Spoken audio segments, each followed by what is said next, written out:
سلام زخبركم تخاتلت موزايك بحالي أما دبدرسان كما يتغنيو نلومي هزالكم قريبا زلخو فلوي غاشاي نمجمر ياغزي أما دب موزايك بحالي بإنجليزينيا نكايدو على محتت كوينو تمارامار نايا سلام غريشتات تمارامار سرح برنسب أنثروبولوجيستيو بروفيسر شيتل ترونفالي بحال أبستفالالي چانالات ريخم مولوخم أب الجزيرة BBC مدخونيخم نلوم نكايدو علالغن فليز بلا علالي كاب بوليتيكا وصيلنا كاب غريچتن كاب زعبا سلامن وصيلنا بسوكا زي قدسنا ايكونن جن قداميت مصحفو مايويني اتبل مصحف زصحافه ስለዝኾነ بزعبا مايويني استات ساعات فرقان كنزاربينا زقصل علالنا بانجليزኛ يخون حصار عدلكم وين بروفيسور شيتل ترونفل بتግርኛ سلام كبلكم بدحرو حصر زبل ليلا بزعبو مسغبركو نافت تقريب زول حطاتكم كينا thank you Professor Kjetil Tronvoll. I'm very absolute honor hosting you in Mosaic Bahli channel and you are the first guest to do the interview in English in my channel and I choose you because you wrote about Mayweni and I know Mayweni is and you are very few people even in Tigrigna they wrote about one village. There is one book called Ashera is around Karan. Someone wrote about it, and there are maybe one or two. I don't know about. I may not aware about that, but you are the first person, even in the other language, not in only in English, wrote about a village. This big book, about 280 pages with different chapters and pictures. So. سلام كتب العدل كبكا بروفيسور شتل بدحرو حاصر لينا خغبري بزعبا خدن we'll go our conversation is going to be in English. First of all, I'm sorry for your audience that I don't speak Tigrigna properly enough to communicate in details on this. I'm a very sloppy language learner, so my Tigrigna is korup. So good that you can keep it in English. No problem. I know it's been a long time since you visit Mayweni, since you visit Tigray, so I understand. So it's our followers, they will understand English. They may not be fluent, but we learn it. We back home we learn English. So a lot of people, they can understand your language. It's not going to be a problem. Let me introduce you with the people who Professor Kjetil Tronvoll is. You wrote about 9 books. And your first book is Mayweni, but I will introduce you in detail. Then if we miss something, you're going to add. Otherwise, we go straight to the questions. Fine. Very good. Professor Kjetil Tronvoll is a protector of research and professor of peace and conflict studies, international studies at Oslo New University College, and managing director of Oslo Analytica, a research and advisor company. Tronvoll was professor for human rights at the University of Oslo until 2012, when he resigned to prioritize his engagement in conflict reconciliation and policy advice to international agencies. Tronvoll's doctoral degree is in political anthropology from London School of Economics and Political Science. Additionally, he holds an MPH research degree in social anthropology from the University of Oslo. Tronvoll has undertaken long-term anthropological fieldworks in Eritrea, Ethiopia, and Zanzibar, in addition to the shorter field studies in a dozen of African countries. Tronvoll is a worldwide leading expert on Ethiopia and Eritrea, and is often used as an expert on the Horn of Africa and conflicts, and appears regularly in BBC World Service, Al Jazeera, and in the world leading newspapers. He has served as an advisor to political reconciliation processes and international peace meditating initiatives. Tronvoll has published broadly on issue of human rights, transitional justice, peace, reconciliation and conflict studies, democratization and elections, political anthropology and African studies. His books include The African Garrison State, War and the Politics of Identity in Ethiopia, Contested Power in Ethiopia, The Ethiopian Red Terror Trials, The Culture of Power in Contemporary Ethiopian Politics Life. He's co-author in both. Ethiopia Since the Dirk, Brothers at War, Making Sense of the Eritrean, then Mayweni. So it's listed from the recent one, then all the way went to 1998, Mayweni. A Village in a Highland Eritrea, Study of People, Their Livelihood, Land Tenure During Times of Turbulence, Laurenville, Red Sea Press. This is Professor Kjetil Tronvoll. Anything you want to add? Whatever I didn't mention, welcome. Thank you so much. No, that was excellent. Thank you, Mohammed. You're welcome. So, Professor Kjetil, you wrote a lot of books, some of them co-authors with Professor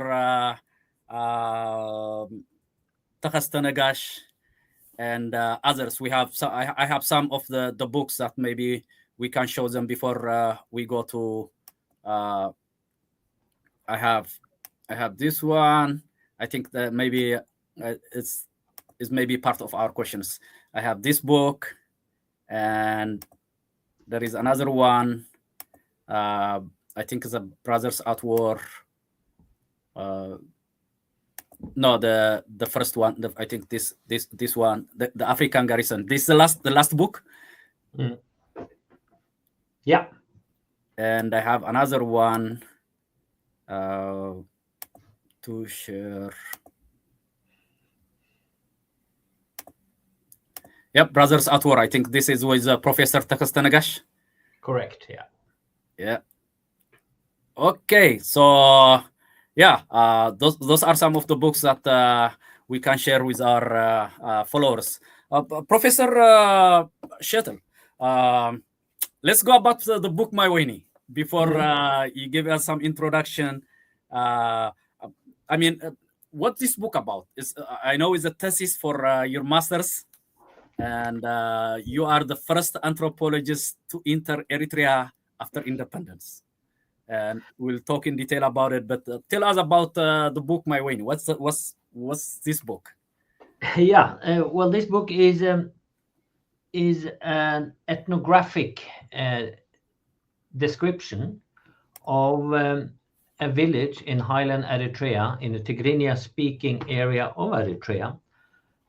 It's a very closely intimate, detailed study of village life, how social organization is done in the village, about the kinship structures, about land tenure and the connection to land, as well as villagers' outlook on life, you can say.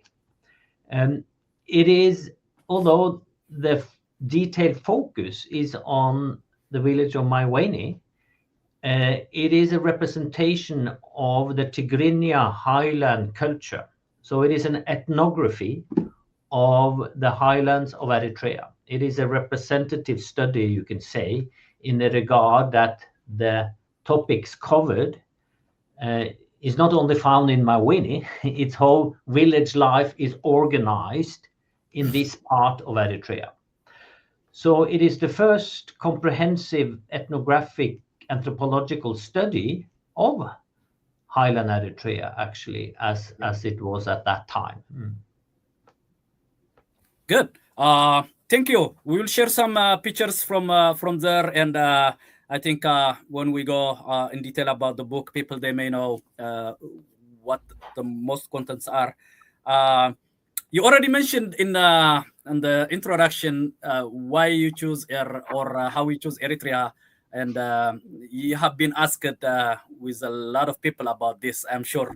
But to my followers, tell us why Eritrea. How did you pick Eritrea, and how did you pick Mayweni? I mean, if you pick Highland, why is not any village like my home village is Samdi? Why not Samdi or Halai or Diksa? Why did you pick?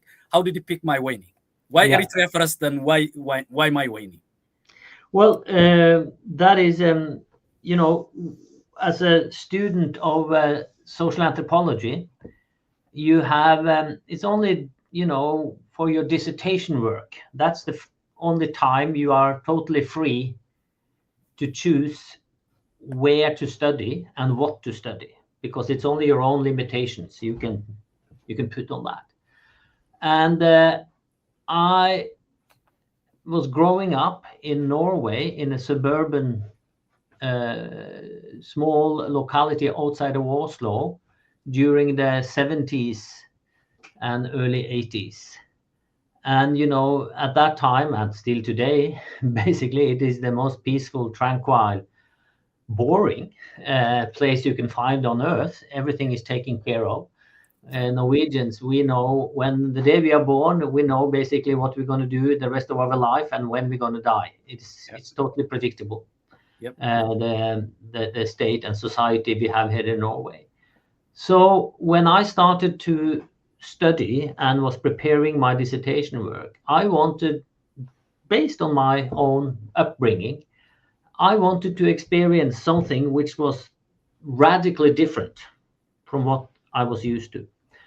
And I wanted to experience and to try to understand how people cope in war, in drought and starvation, in macro processes which put huge pressure on micro level village life, so to say. I wanted to experience myself how a majority or how many people in the world lived at that time and still lives today. Yeah. In these in areas of conflict, starvation, drought, migration, and so on. And I had then also a more theoretical interest of understanding nationalism and recruitment then to resistance armies, liberation armies. So when I started to prepare my fieldwork in the late 1980s, I took the world map and I looked upon, you know, where do you have civil wars? Where do you have war of liberation? A couple of places in Asia, some in Southern Africa, in Central America. But pretty soon I homed into the Eritrean war of liberation based on two issues that at that time EPLF held control of large part of the country, yep. Particularly in Sahel, and you had rather well-defined territories which was controlled by the Liberation Front and the rest of the country. And I wanted to study people, civilians' relationship to Liberation Front. So it was a pretty, well, rather safe when you're first going to study war and conflicts, you know, you need to try to find the best positionality within that conflict zone, which doesn't endanger you directly, so to say. So since the front lines were pretty well demarcated and stable in Eritrea at that time, I felt it was, you know, risk assessment said that, you know, I can manage to do fieldwork there. And secondly, at that time in 89, 90, it was obvious for me, at least, that EPLF was going to win the war against the Derg military regime, and that you had a lifetime opportunity to follow then the birth of a new state. Mm-hmm.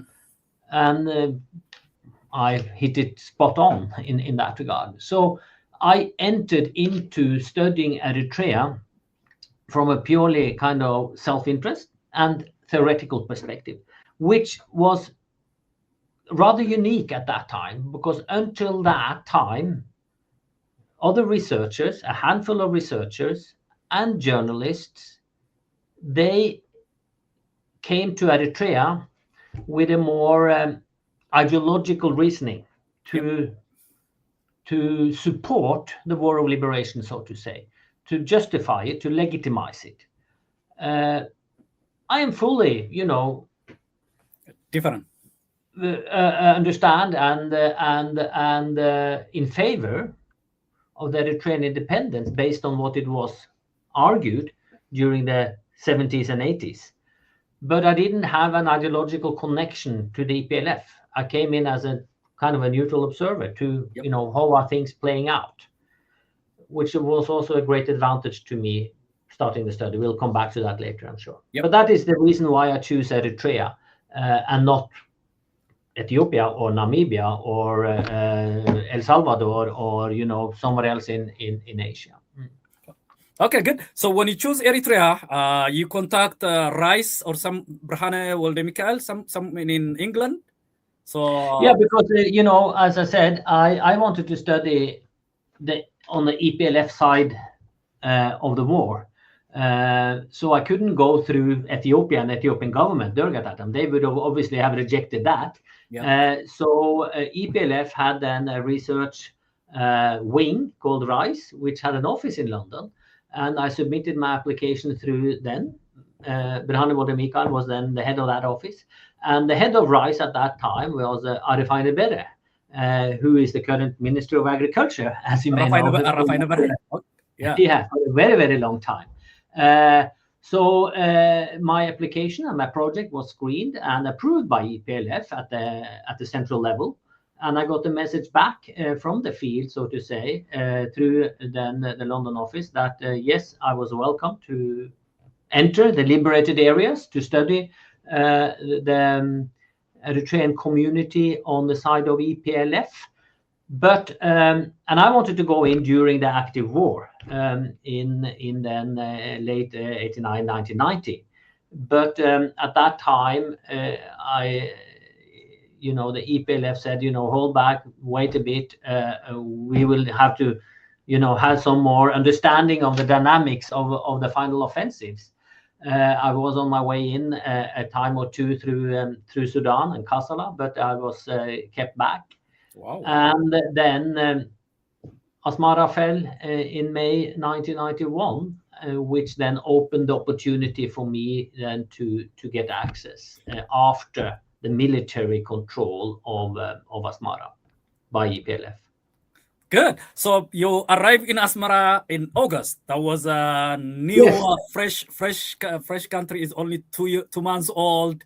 Yeah, at that time it was very, very new, and I managed to maneuver myself in a first batch of a small group of foreign dignitaries, actually, who were invited to join in on the 1st of September celebrations in Asmara for the first time, the start of the liberation war, as you know. The struggle, yeah. And through some contacts in the development community, I managed to be part of that first very small group of dignitaries. Nobody knew me as a young student. Nobody knew me among those group, and nobody at the other end, so to say, the officials of EPLF and the high-ranking members of the front, they didn't know me. But I entered then in August 1991, and started my work immediately. Good. So where did you meet Binyam Sagai? Maybe I will ask you later. Have you heard about him something? But how did you meet Binyam? Then why Mayweni? How did he pick Mayweni? That when doing ethnographic fieldwork, social anthropology is you can manage to prepare quite a lot in advance. At that, today in when you're going to start working, but at that time, Eritrea was closed off. It was no international connection to Eritrea. It was no telephone. It was no mail. It was no airfare. It was a closed war zone. For that matter. So I didn't have any local contacts in advance, but through the office of RISE and a kind of a formal approval. So when I landed in and entered Eritrea and came to Asmara, I didn't have any local contacts. So just a couple of days after arriving, I was sitting at a cafe in Asmara, an outdoor cafe, taking my coffee, and then a lady came up to me, an Eritrean lady. And that, there was no foreigners in Eritrea at that time at all. Yeah, so, being a foreigner, you attracted attention immediately.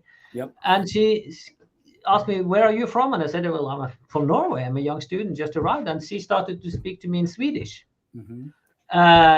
As we know, know each other's languages. And she said she had also just returned that day or that day before to Eritrea for the first time for 20 years, because she had fled 20 years earlier. Wow. And had been living in Sweden since then. And we started to talk, and she asked me what I was planning to do, and I said, well, I'm looking around for a village to settle in to do my research work. Okay. And she said, tomorrow I'm going to Mayweni, going back for the first time for 20 years to visit my mother and my family. Why don't you join me to see if that suits you? And I said, I'm happy. So it was purely by coincidence, that I ended up there because of the hospitality and the welcomeness of this lady from Sweden who wanted to go back to visit her family after 20 years. And when I arrived in the village, I spoke to the village council, the Baito Adi, to hear Baito Adi. Yeah, Baito Adi, to hear about the possibilities, and they were happy. They were very happy to have a foreigner living there. And as I said, as long as you have the permission of EPLF, we are happy. You can come and live with us. So that was by coincidence. And the same also happened, coming from abroad without knowing the knowledge. You need a local interpreter, a research assistant. And again, met by coincidence on the streets of Asmara. This young man comes up to me again because of my white face, asking, where are you from? Who are you? And he spoke fluent English, fluent Italian, fluent Tigrigna, obviously. He was a local young man from a well-educated family in Asmara, and without any job opportunities and no university functioning in Eritrea at that time. I offered him the job, and he said, yes, please. And this guy had never been, a young man growing up in Asmara during the 80s. He had never been outside Asmara because of the war. Yeah. So he was eager to see Eritrea, the rest of the country. Yeah. And he was eager to experience village life as he had never experienced growing up, in a rather prominent than economic situation in Asmara. So I think partly some of the changes and experiences I endured, he also endured, coming from a kind of the same urban background as myself. Yeah. So I believe Binyam also had a rather steep learning curve as I did when we entered Mayweni together. Good. So this is a Binyam Tsaggai. Yeah. So tell us if your first week, no electricity, no toilet, food is different. So your first week, how you explain? Well, obviously, it was dramatic changes to me from the Norwegian context I was used to. Settling there, and it was not only my first time in Eritrea, it was my first time in Africa. Yeah.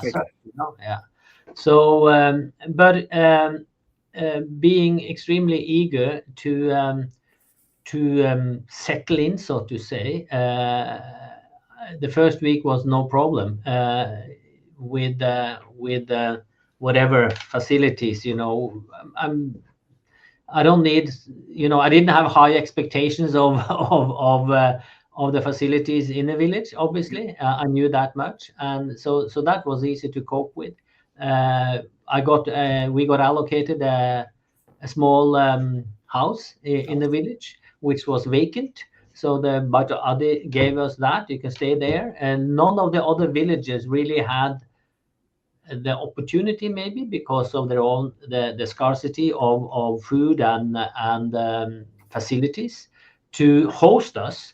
And partly because, we were foreigners, we were alien, and, the security issues were very high on everyone's agenda. This was just, a couple of months after the war ended. And you remember this part of Eritrea was the last part to be liberated, that part of the highland, when the last offensive rolled up through Segeneti and Dekamare into Asmara. So they were recently liberated from the Derg occupation. So we settled in, but coming from Norway to that context, and Mayweni was a very small village with very few facilities, even considering the Eritrean context. And they didn't have a well, for instance. It was only a spring, which was used by the animals and the people alike. It was I, of course, immediately also got rather sick because of the infections from the water and from the foodstuff. But that's a different story in a sense. I was very eager to. When you are a young anthropologist, what we learn, at least what we learned, was you have to live and do and eat and drink as the locals you want to study. So that's what I tried to do. I got serious sick. As the locals were also sick. Later, it was only a handful. When I arrived, it was no EPLF fighters were stationed in Mayweni. They were stationed in the next village over. And I later became seriously ill, almost dying. So I had to get out and get back to Europe for hospital treatment after some months. And when I returned to the village later, the EPLF fighters in the next village told me, kind of laughing, said that, oh, you're back. Everyone thought you were dead. Because, when we were stationed in Mayweni, in the end of the offensive, even all of the fighters became ill because of that spring, because of the bad quality of the water. So we had to relocate to another village. And certainly when you as a foreigner came there and started to live there, we all kind of betted on how long will he last before he dies, in a sense, or before he gives up. So it was, but that is part of village life, to try to understand that, because they are enduring the same challenges. So in retrospect, I'm happy for my. I'm happy to have experienced those hardships and those challenges and the illnesses and the grievances I endured, because I think that makes me better equipped to understand village life and to understand the harshness and also then the resilience of the people living under these conditions, which helps me in my work as a professor, as a researcher. Good. What about your family?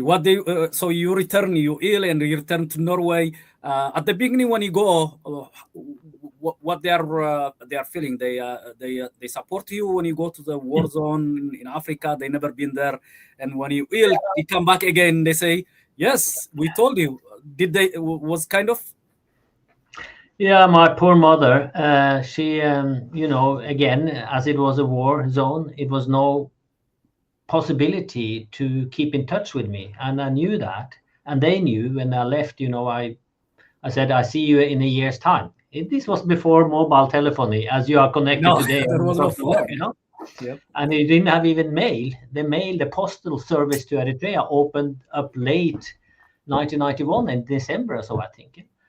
So I said, I'll see you in a year's time, inshallah. And my poor mother had to increase her medications or nervousness or whatever, anxiety, when I left. I think the biggest challenge back home was my university. I was the first student at the University of Oslo entering into a war zone, and the university tried to deny me because of liability risks. If they said that, if you are something happening to you, we might be put responsible for that. So they tried to register me, but I had a very good supervisor who fought for me and said that, is it in one situation we really need knowledge and really need research is in conflict war zones. So we should let Kjetil go, and they reversed the decision, so to say.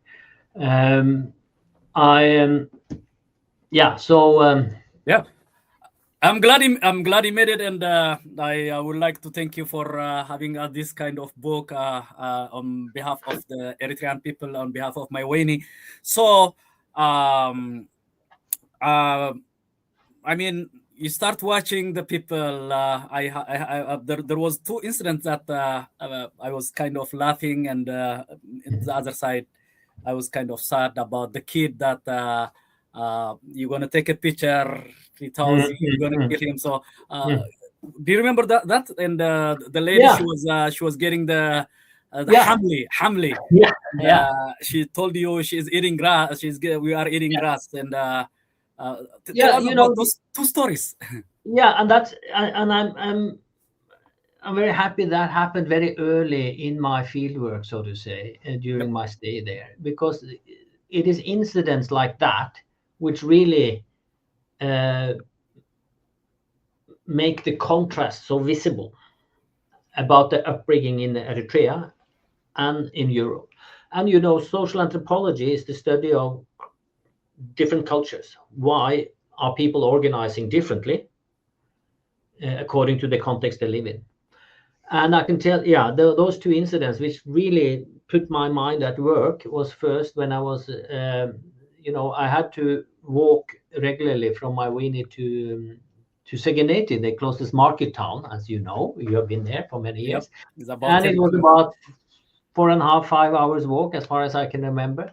And outside the village of Mayweni, then one day I met an old elderly lady, very frail lady, kind of pulling up grass, humbly. And I, watched her, and she was struggling to get it out of the ground. And then I asked, why are you doing this? And she noticed me and then kind of started laughing, a bit embarrassing, but also a humorous laugh. And then said, haha, here in this part we are fighting with the goats over the food. I don't have any food, and I need to have this type of grass, because if you cook it, you can eat it as a human. But we are struggling together with the goats to survive, so to say. And having that self-reflection upon her very dire situation made me, really rethink a lot about, those living conditions. But also the fact that humor is a very important part of everyday life, also during hardships. It is kind of a coping mechanism, obviously. You can interpret it from a psychological viewpoint. But it told me a lot about survival. At that time in Eritrea, it was also a small drought, so it was really lack of food. People were starving in the villages, and some people even died at that time in the fall of 1991. I myself was lucky enough, because of my contact with Norwegian Church Aid representative Asmara. So when I was in Asmara some weeks later, going back to Mayweni, he gave me a big box of, Norway biscuit, as the EPLF called it. Norway. Yeah, we call it Norway. It's a very the protein biscuit. Protein. Yeah. As is used in in the disaster zones, in humanitarian situations, for survival. Because you can eat a small biscuit a day, and then the body gets the nutritions. We don't even call biscuit. We only call Norway. Norway, okay, Norway biscuit, Norway, yeah. Norway. So I had that box. So I was laughing myself, because that's my taxpayer money going to me surviving in Eritrea. So anyway, that kind of mentality. Wow.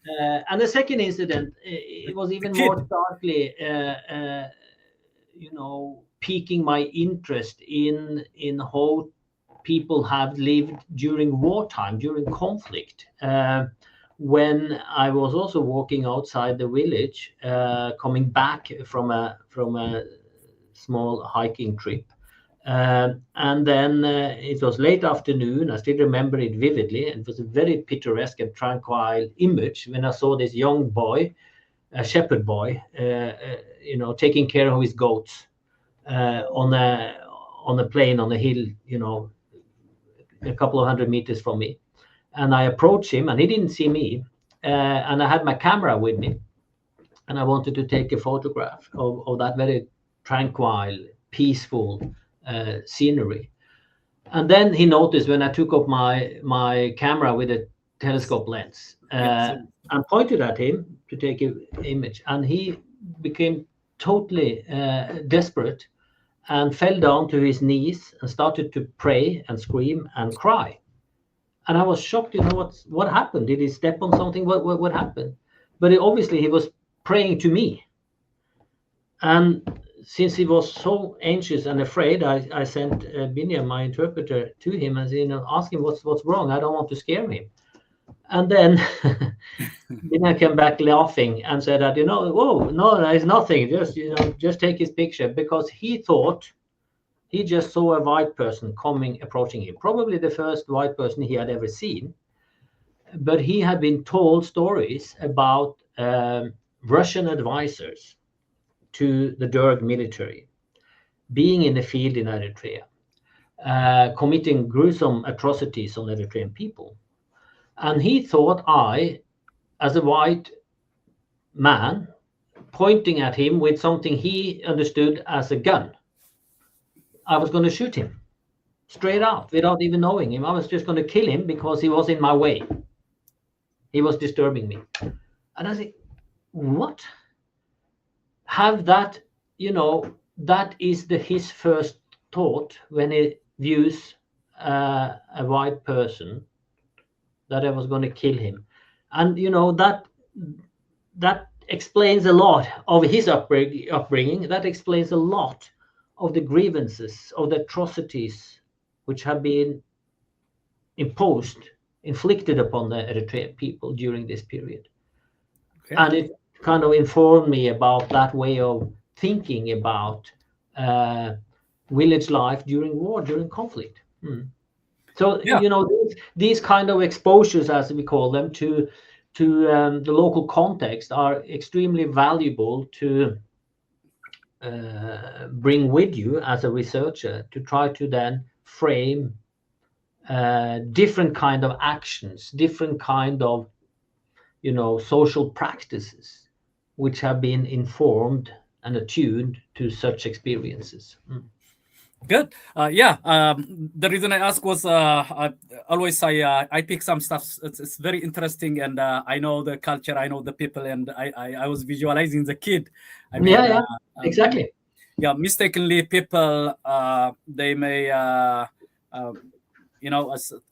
with a zoom, with a lens, he never see it before, and he may as a gun is like that. So you are the first anthropologist to enter Eritrea after independence, and not only anthropologist, the first researcher as such. First maybe foreigner. Yeah. So after independence, in that 2 weeks and 2 months, I was a freedom fighter. I was in Asab at that time, and I was not expected any researcher to come at that time, because it was not even fully settled in 2 months. So there were mines somewhere. So it's a lot of stuff you feel unsafe. So you mentioned the local customary Adgnata Galaba. You mentioned how the land manage and distribute, and Awaro, Medavo. I'm very impressed with all your study, and even I may not pay attention that Medavo, Awaro. I didn't know about those, and about the Shimagle, like Haloa Om, Haloa Gareb, and Haloa Ensasa. Their payment is like a 3 kilos of grains, all the stuff. So how do you see when you how was your expectation when you come over the management? How well they organize it? How do you compare? What makes you more surprised? Well, can I tell you a funny story before I answer that? Sure. Yeah. Sorry. Yep. Tell me. In your introduction, when you said you were in Azab and were a fighter, and me coming in from abroad, because I had also to adapt to exactly as you said. Eritrea was not, EPLF were fully busy, occupied with establishing administration, establishing territorial control and administrative control of the territory at that time. and it was a lot of uncertainties and insecurities for that matter.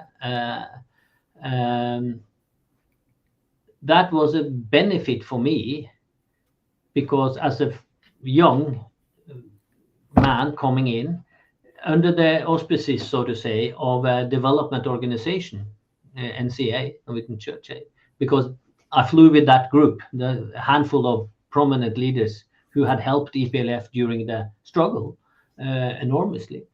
So everyone thought that I was cleared. I had my research permit through London office, but I didn't have any local authority backing me. Yep. No, because everyone was busy putting up the administration, which then greatly benefited my work as an independent researcher, because usually everyone visiting the liberated areas, they were attached to, or they were given an official EPLF handler, a fighter. Yep, following them. Following them all around, helping them, assisting them, interpreting. And of course, that filters all information through the political lens of EPLF. Yep. You only get the story EPLF want you to get. So I managed to pick up Binyam, totally independent-minded young man, with no EPLF connections whatsoever, and to arrive in a village without any handler, without any control of EPLF. Free. So immediately I managed to access what sociologists call the backstage information, that I accessed the discourse, the villagers who already, were somewhere critical at EPLF at that time too. And certainly during that period I stayed in the village for 2 years, I get more and more information about critical voices towards EPLF's administration at that time, which I would never got if I had an EPLF interpreter handler. No, yeah. So that helped me to get, but that was not my funny story. The funny story was that, as I said, it was a lack of control in the sense administratively, security-wise. So when I was the second time I was going to travel back to Mayweni, I'd been in Asmara, and I managed to get a taxi to drive me out to Segeneti, was the deal. But when we came to Dekamare, before you come to Dekamare, you have the road is a bit elevated, and you have the plains, and then you have the town of Dekamare. Yep. And it was a beautiful image again, and I wanted to take photos. I was interested at that time to take photos. So I told the driver, stop here, I need to take some photos. So I exited and went into the fields on that hill, overlooking the fields, to get a good picture. And because I wanted to take a picture of a farmer plowing the field with oxen, with a pair of oxen, traditionally. And then I was standing there taking pictures, and then suddenly the farm, exactly. It was not that guy, but it was not that. Yeah, the same. Similar scene, because he was a couple of 100 meters down on the field. I was up here, and then he sees me, and he stops plowing and starting to wave and scream, and I'm waving back. Okay, he's welcoming the foreigner. And then but then I sensed it was something else. So again, my interpreter ran down to him. He was in the car. He didn't want to go up, and asked me, what's wrong? And he just wanted to tell me that I had actually stepped into a minefield, because that was the front line. Wow. So it was fully mined, the whole area I had walked through.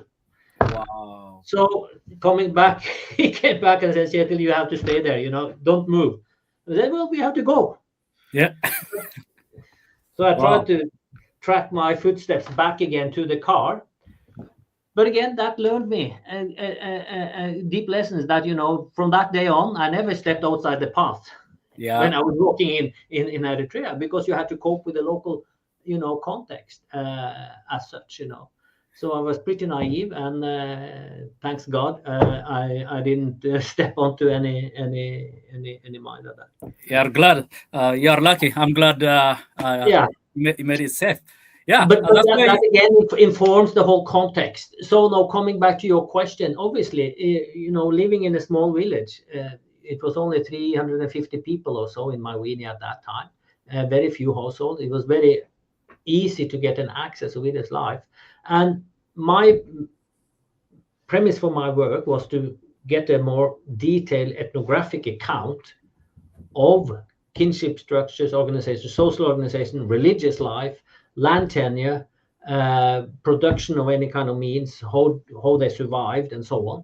So I had to go into all these details, sitting hours for hours with the elders of Mayweni, talking about how they organized themselves, and particularly my father, Abu Geresus. He was the former village head. Yeah, a tremendous man, very old at that time, even he has passed now.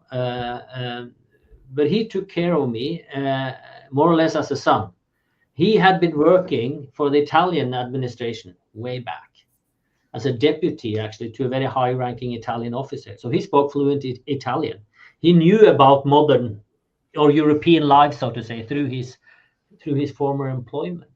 And I sat hours and hours and hours with him, where he told me about the history of the village and the area. He told me about the colonial period, told me about, how they have endured at that time, compared the colonial period with the struggle with current post-independence situation, and so on and so forth. So sitting with the priests, I'm an atheist. I never been to church in Norway, but in the village, I was every morning up at 4:30 to go to the church, to see how the embodiment of the religious practice, which is so deeply embedded in village life, as you know, and talking with the priest and just trying to understand the religious dimensions of village life. Surely that is so imperative to get that understanding. And then, of course, joining my neighbors to the fields when they were plowing, winnowing, doing whatever agricultural activities, walking with the girls to fetch water. When the spring was drying up, we had to walk an hour or so for the next one, chatting with them.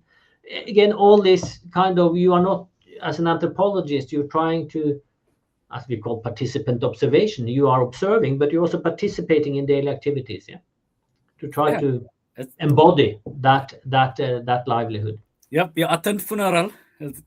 This funeral, and you observe the girls preaching good, and this was I think this was the fresh the one I was looking. I don't think is happening now. This is a wedding, and they were enjoy.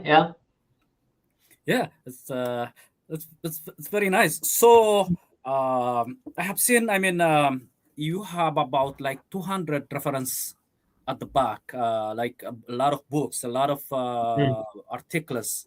So how was the methodology? You study the people, you come back again to reference, to compile, to put it together? Yeah, you have to read up on whatever other relevant literature has been produced, whatever research material is it on the area you're going to study. And, very, very little, because of the war, nothing new of social science research had been conducted from an anthropological perspective in that area for 30 years. And even earlier. So, you then lean on comparative material.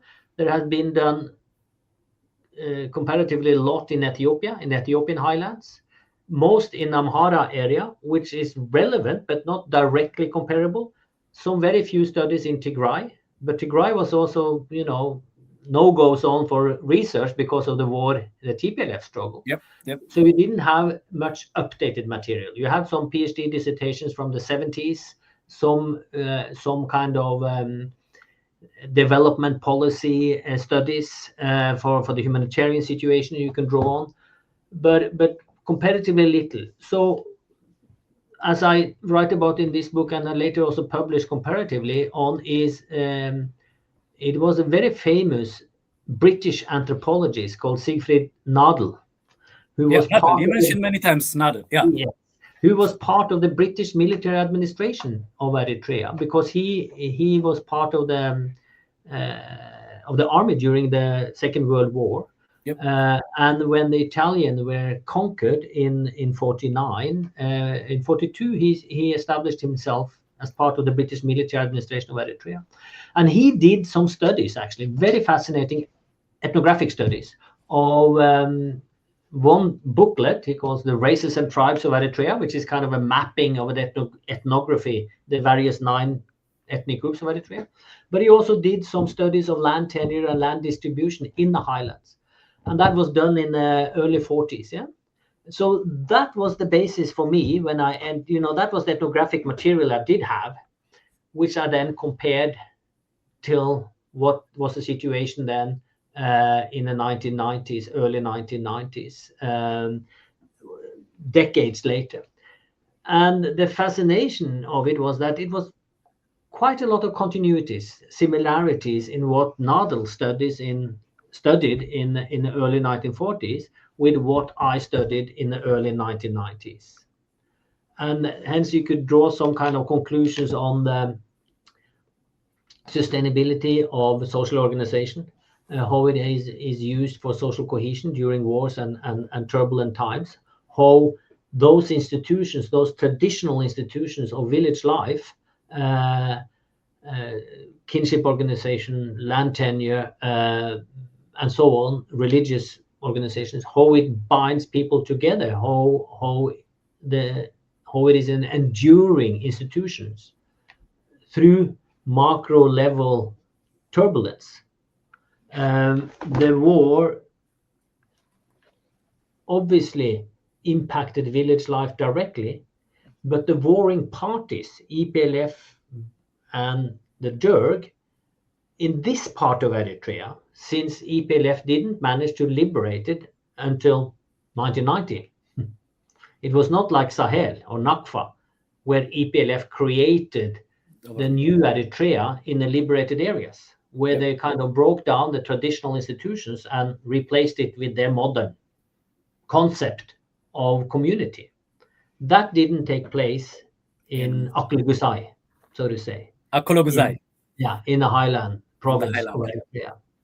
So those traditional institutions were still intact when I studied it. And hence I could see the prominence of them and the importance of them to sustain village life. And hence also I could see when EPLF started to introduce the new policies after 1993, new land tenure law, new kind of reorganizations of the Avrajas, into... we're going to talk about it, So I could see the impact of the new state, which the warring parties, which EPLF and the Derg didn't manage to do anything about during the war because they were actively pursuing the war and they didn't have time, or that area was low, self-administrated, more or less. So I think that was also a great benefit of actually ending up in Mayweni instead in Nakfa, for instance, or in the liberated areas in Sahel, which was originally my plan, where I had only, if I had ended up there, I would have studied the EPLF system of village administration, not the traditional system of village administration, as this book reflects. Good. There was the glossary is about, I count them, is about 160 Tigrigna words. Of relevance to the study, kind of land tenure terminology. And the land tenure. And I don't even know how many lands or farms the one farmer has. You mentioned like about 5, and they rotate them every 7 years, and they the Aqwar or Medabo was very nice. So at that time there was no Zoba or zone. There was provinces.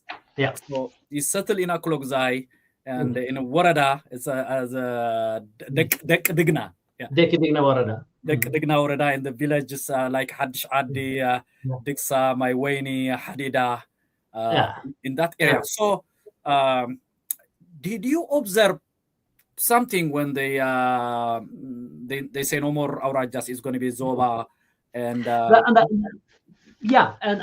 that from very early on, that became my main criticism of EPLF's new policies, as viewed from the grassroots, because the Avraja system and the Nus Avraja and the Woreda and the village level, they were at that time connected through an identity chain of kinship. It was kinship groups we're talking about. Yep. Not random geographical areas. For instance, the founding fathers of Akle and Gusai, the people living in that area trace their descent back to them.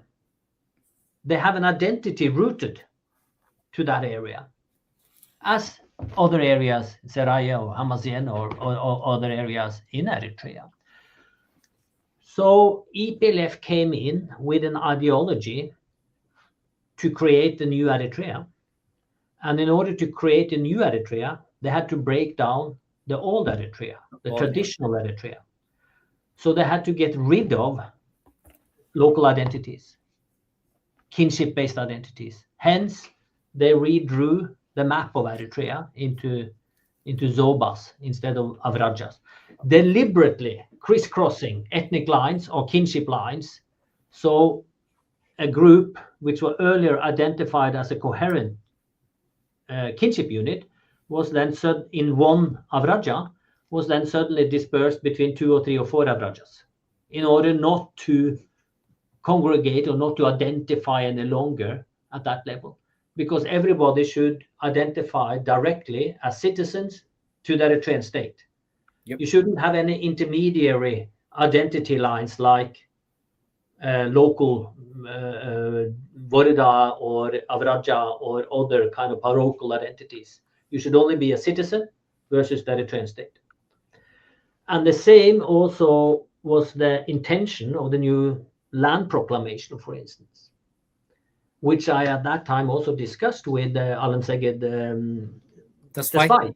Yeah, prominent Eritrean intellectual and historian. I have deep respect for his academic work, but I was critical already at that time, and he was land commissioner, in the uprootedness of that proclamation, that people should not any longer be rooted in a village to have kinship connection to a locality in order to get land rights. You should be able to get land rights all over the country. I can understand it from a modernistic point of view, building a new state, yes, but at the same time, and that is fair enough, that people in the traditional system of redistributing land every 7th year, which has its very positive effects of accommodating new young people, establishing a household, to redistribute if someone has been allocated too much versus younger ones and so on, that no one should get a permanent hold of a better plot of land than others. Yeah. It's a very leveling effect, as it is called. It's a democratization effect of land. When the new land proclamation said that, no, we'll stop that redistribution every 7th year. We should have permanent plot holders, but primarily, first and foremost, all land belongs to the state. You don't have any individual or collective rights to the land, it used to be. It's state who controls it, and you have to go through the state to get it. And you will get it whenever you want to settle. And to create more permanent investment opportunities in land then, when it is not allocated every 7th year. Again, it makes sense viewed from a state-centric modernistic viewpoint. It did not make sense at all viewed from a local, traditional, customary viewpoint. And these changes were introduced so brutally, and of course with very little consultation with the local people. This was designed and decided ideologically by EPLF. Yep. And then communicated out to the masses. And I don't know if you have that picture of the local EPLF commander in Tigrigna standing under the big gathering tree. Yeah, I have it in the book. You had some other pictures there. Yeah, I don't have that one. I don't have that one. Messaging, telling the people the policies of the day, so to say. Well, it's on the front page. Oh, the front page. Oh, this one. Under the arrow. Yeah, exactly. Yeah, this one. This one. Yes, exactly. You see the commander on the rock there under the tree, talking to hundreds of farmers about the new policies and so on. I think actually that is when he informs the community about the local elections, which were supposed to take place, in June 1992. I don't know if you remember that. Which again, I was in the army. I was in ASAP. I don't remember. Okay, but because that is a funny story, actually, a very intriguing story, because EPLF wanted then to introduce modern local democracy to fill up the Baitu Adi and also the representation at the Woreda and Nusa Raja level.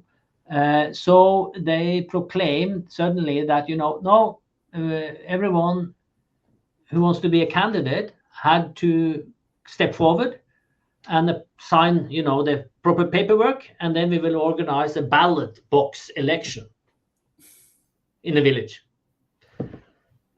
And the villagers and Abu Geresu said, "What is this nonsense? Everybody we have our own." First of all, you had the democratic kind of consensus Baitu Adi in the first place. Why should we replace it with people who will nominate themselves? Only idiots or arrogant thieves will nominate themselves. That's not our culture. Because you have to get promoted or get a go ahead from the elders or from the priest or from this is a man you can trust. He should be our Baitu Adi, not someone who is self-promoting himself. So actually, those elections collapsed.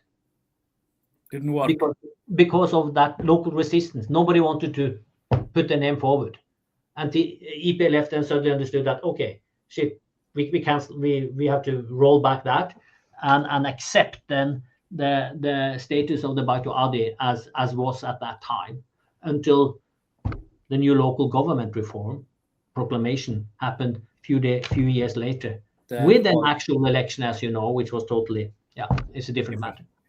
So the fast-pacing ideological ideas EPLF want to push forward, I think, is understandable from an ideological perspective and from a modernist state capture perspective, but it backfired, or it didn't resonance with the people. And I think that again was a very stark awakening of me, so to say, more into the political anthropology of Eritrea. When I came back to Mayweni in, I believe it was in 95, 96, because I traveled back and forth after my fieldwork ended after the referendum in June 93. I still kept going back and forth to Eritrea to do follow-up work. And then that was then after the introduction of the local government reform, which de-democratized the village level and the regional level, where Baitu Adi was eradicated. And you had appointed governors at the various administrative levels of the Zoba, the New Zoba, and local. New Zoba and the Adi is connected with with the New Zoba, and where the governor was not accountable to the people, but was accountable to the center. So they flipped it around. Instead of having a Baitu Adi accountable to the village, they flipped it around. It's not accountable. As a direct line of communication. And then Abu Geresu sat down with me, and I asked him, we discussed this, and he said, Kjetil, we are so sad. We know what is coming. Remember, this was in 95, 96. 95, 96. We know what is coming. This is what we experienced during the Italian colonial administration. They are reintroducing the system we fought against. Now they couldn't make it. They fought and they won. The people won. Yeah. But now that's reintroduced. We know this. And I think that was really, for me, wow, okay, we have to look differently at how EPLF organized the Eritrean state already from day one. Yeah. Good. So you finished your work, you submitted your thesis to the University of Oslo. How was the feedback? How was well, it passed with flying colors, you can say, because it was a rather comprehensive ethnographic study which fitted the Department of Social Anthropology at Oslo very well. And since no one had written anything, published anything academically, scholarly, from an international viewpoint on Eritrea at that time, I wanted to get it out to a broader audience through then book publications, and then started to publish academic articles also, obviously, as part of my professional work at the university. Good. So this took you, I think, almost 2 years. You stayed in Mayweni, 91 to 93, finished this one, and you were coming in back to Norway. When was your last time, and how we see that situation compared with what happened now? Is a lot of people from Mayweni are all over. You may meet some people in Norway. I don't know. You'll tell us. So tell us about it. Yeah, I'm very sad because Eritrea is extremely close to my heart. It was my second home, and the people of Eritrea and the people of Mayweni is very dear to me. But I also saw the wrongdoings, if I can use that term, of EPLF taking power. And very early, I started to write academically rather critical articles on EPLF's workings in Eritrea. So when the new war broke out in 1998 with Ethiopia, I wanted to go back to Mayweni to settle there, to study how the war impacted village life once again. Yeah. But then EPLF denied me research permit. They say no. Yeah, they said no, because of my critical publications earlier. So I ended up to settle in Tigray, which I had been working in and out of Tigray for some time, since 93, since 94. I was working more in Ethiopia than in Eritrea, but not longer fieldwork. But during 1998-2000 war, I settled more or less in Tigray to do a fieldwork on that side of the border, to try to understand again the new dynamics when the Tigrayan, the TPLF, EPLF had been allies, and the Eritrean people and the Tigrayan people had been brothers together in the fight against the Derg military junta. So, and at that time I also met then my colleague Kjetil, and we started to discuss then we need to understand the outbreak of this war better. Yep. So we had very good access to EPRDF, TPLF in power, both in Mekele and in Addis, but we didn't have access. Kjetil was, persona non grata in Eritrea for years and years before that. Yes. And I had lost my research permit. But then I communicated to, my old friend, Yemane Gebrab, saying that, Yemane, listen up. We are writing this book on the new war.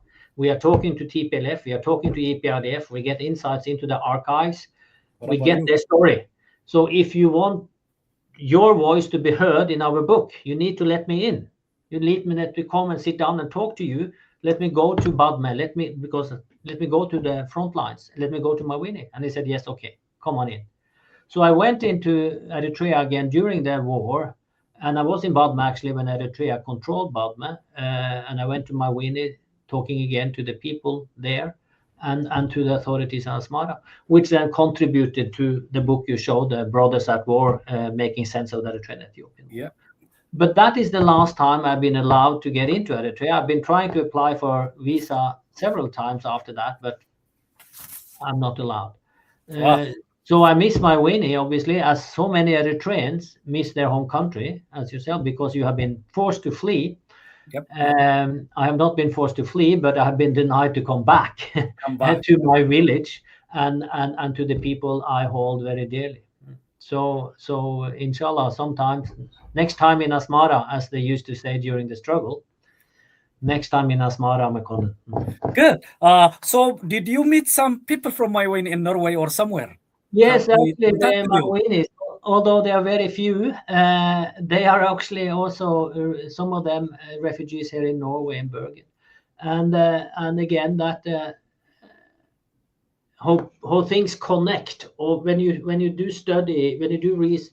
I'm so privileged that I have a position where I still 35 years later I still study Eritrea and Ethiopia. So you have a long durée perspective of things. So it's several years ago now, I don't remember, 2013, 14, something like that. I got a telephone call from the border police, the immigration police at the main airport in Oslo one morning. And I said, yes, are you Kjetil? Yes, I am Kjetil. Yeah, well, there is a young man here claiming to be from Eritrea, and he has a small paper note in his pocket with your name on it. And we wonder what the hell is going on. And then I spoke to this fellow, and of course he told me that, my father is so and so. I don't want to disclose any names. My father is so and so. He was your good friend in Mayweni. At that time, I was just a very small boy. But he told me, he gave me your name on the note, saying that try to get out, my son, and go to Norway, because I know Norway is a good country and I know Kjetil is there.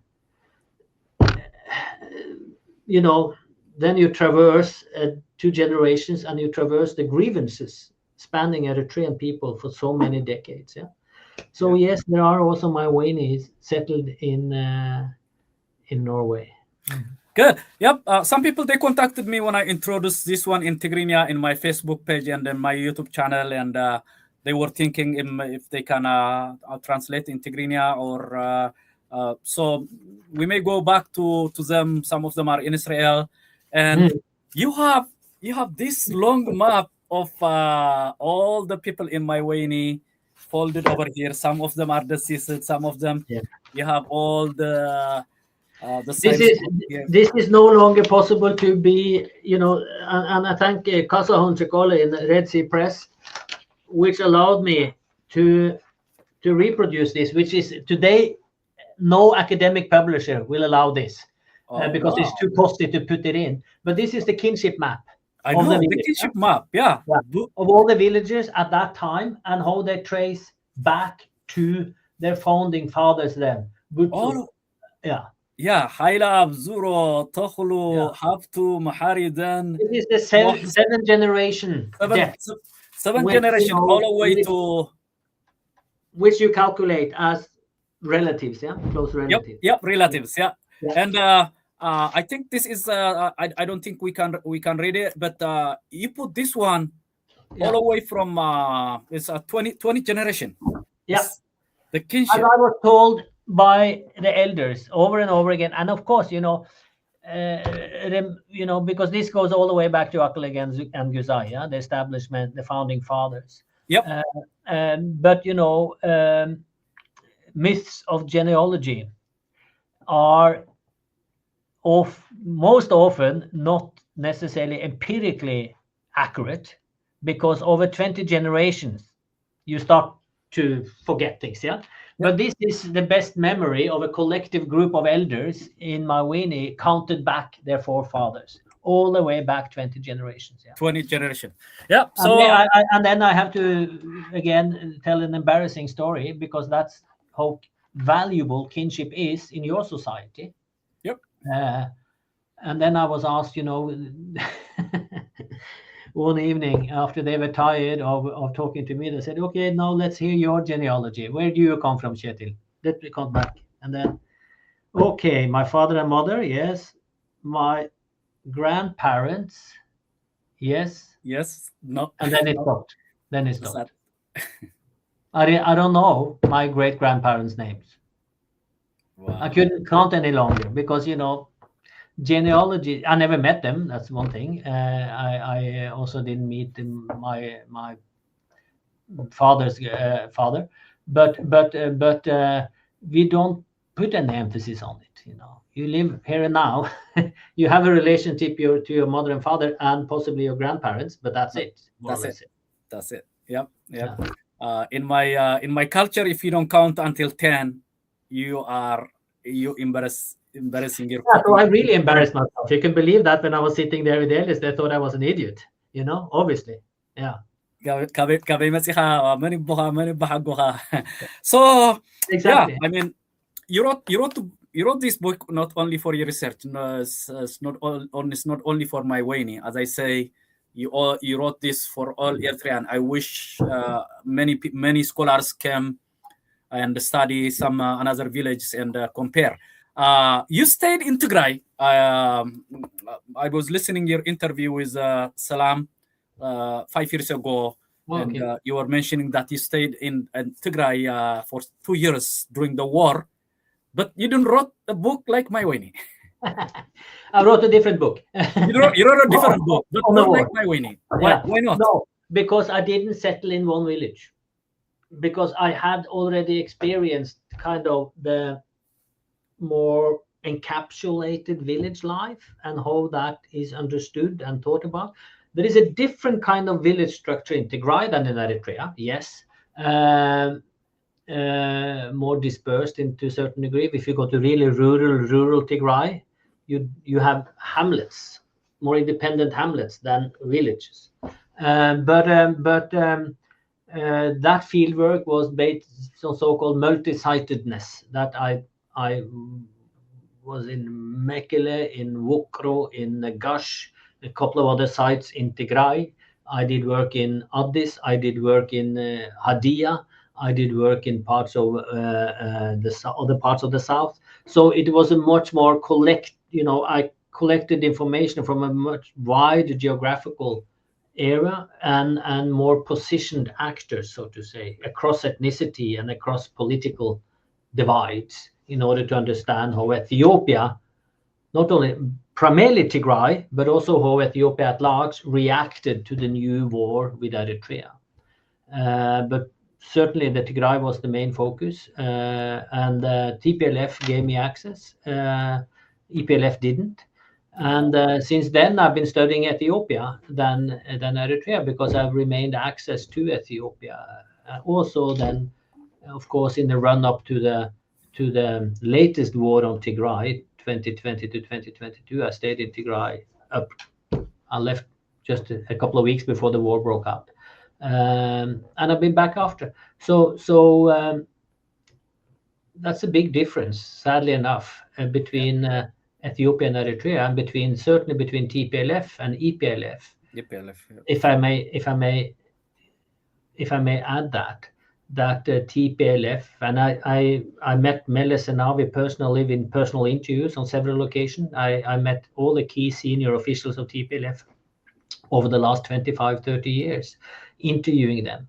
And I've written books and books and articles of criticism on TPLF's failure of democracy and their human rights abuses and so on and so forth. But still they let me in, and they accept me as a researcher. They put emphasis on research and knowledge, and I can challenge them, and they certainly challenge me and criticize me and really tell nasty things about me. But they still let me in as a foreign researcher. In Eritrea, EPLF, sadly, and certainly Isaias Afwerki, doesn't appreciate knowledge, doesn't appreciate research. We saw that when he closed down Asmara University. Yep. And certainly he doesn't appreciate independent, critical knowledge. No. And then he bans everyone who has a different view than officials are not allowed to get into the country. And that's sad. I don't care about myself. I have 52 other countries in Africa to work in. I think it is very sad for Eritrea. And I think it is extremely sad for knowledge building on Eritrea. And for the future Eritrea, you need independent, critical-minded research on all aspects of society. There is not one size fits all. There's not one common mutual understanding of what's happening in Eritrea. You need multiple voices to contribute in to get the best policy, to build the best state, to build the best society you want to get. And that understanding is totally lacking in Eritrea. In the elite, not in Eritrea, I'm talking about EPLF, PFDJ, elite. Totally lacking. That's why they shut down in 2001 the private newspapers, and they arrest all the editors, and we know it's going to get worse, even though there was some signs before 2001, but after 2001 everything was getting worse. And I was surprised in 1992 they allow you, and you were working or you were traveling. Not anymore at this time. Not anymore. And I've tried a couple of times, as I said, to apply for visa. I communicated to Yamane Gebrab, you criticize me for criticizing you. Let me in and talk to me directly. I like to learn. I certainly like to learn. I like to listen to Yamane or Isaias for that matter, but they don't want to. They don't want to. No. So my questions are over. Anything you want to say to people, Mayweni, to Eritrean people about your book? This book will be accessed in Red Sea Press. Also, is in my online bookstore, samayat.com. They can find it over here. But final, anything you want to say before we conclude our discussion? I want to say that my hearts are with you. With the people of Eritrea, and certainly the people of Mayweni, my brothers and sisters there. I am looking forward for the day when I can come back and sit down again to have coffee and to sit and chat with the people of Eritrea, both in Asmara and Mayweni. And Saganeti too. Saganeti. And Saganeti. I'm not forgetting Saganeti. I love Saganeti. I think it is the most beautiful small town in Eritrea. And my hearts are really going out to you for all the grievances you have experienced since 1991 too. And I really, really hope for that a new war will not break out, as it seems maybe to be. So next time in Asmara. Hopefully, I will be in Saganeti, in Asmara, Mayweni, on all the villages. We go together.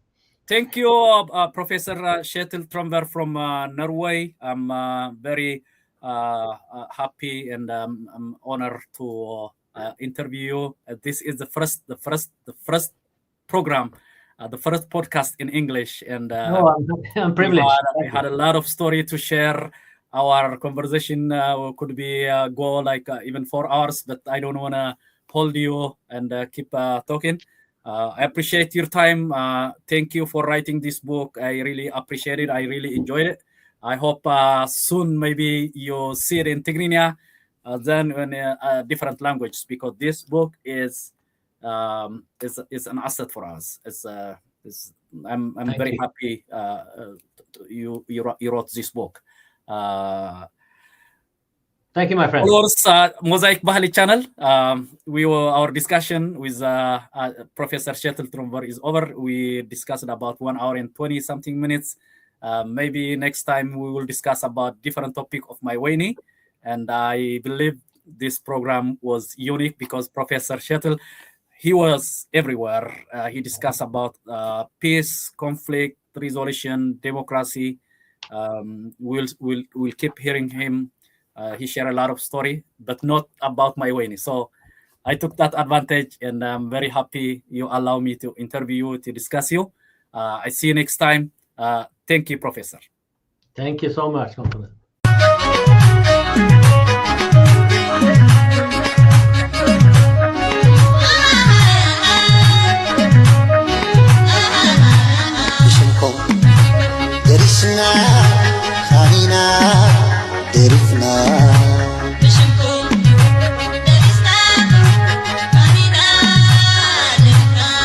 ما قال حسيمانا هاجر مسرته